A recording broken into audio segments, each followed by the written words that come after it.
غوث اعظم مدد، یا علی مدد، یا رسول اللہ مدد، اس قسم کے الفاظ کہنا کیسے ہے اسلام کے اندر؟ السلام علیکم ناظرین، میں ہوں اسماعیل خان اور آپ دیکھ رہے ہیں میرے ریئیکشن کا چینل اسماعیل خان۔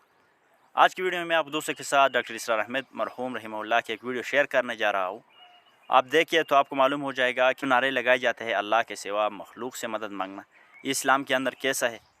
اور دوسری بات میں یہ عرض کرنا چاہوں گا کہ میں اس چینل پر مختلف قسم علماء کی ویڈیوز اپلوڈ کرتا رہتا ہوں، تو میرا ہرگز مقصد کسی بھائی کی، کسی مسلمان انسان کی دل آزاری کرنا مقصد نہیں ہے، اور نہ کسی مذہب، دھرم اور مسلک کی توہین کرنا ہے۔ بغیر ٹائم ضائع کے آئے ویڈیو کو سنتے ہیں۔ میں معذرت کے ساتھ عرض کروں گا اگر کسی کے جذبات کو ٹھیس پہنچے،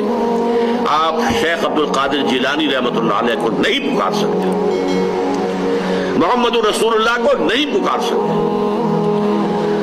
اور واقعہ یہ ہے کہ محمد رسول اللہ کو تو پکارا بھی نہیں جاتا، پکارتے لوگ ہیں زیادہ حضرت علی کو، یا علی مدد،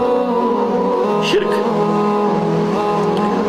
دیکھیے سب سے بات نکتے کی بتا دوں آپ کو، فرشتے کو تو ہم مانتے ہیں نا، حضرت شیخ عبد القادر جیلانی رحمۃ اللہ علیہ کی روح ہے یا نہیں ہے، سنتی ہے نہیں ہے، حاضر ہے کہ نہیں ہے، ناظر ہے کہ نہیں ہے، 100 اختلاف ہو جائیں گے،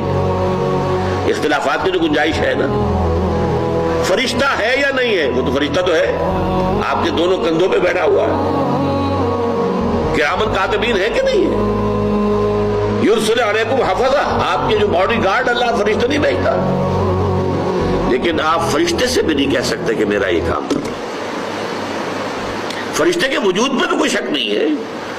یا جبرائیل میرا یہ کام کرو، قطعاً نہیں، غلط، شرک۔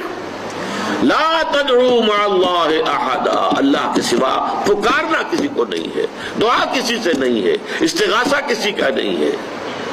استعانت کسی سے نہیں ہے، استمداد کسی سے نہیں ہے، استنصار کسی سے نہیں ہے، سوائے اللہ کے۔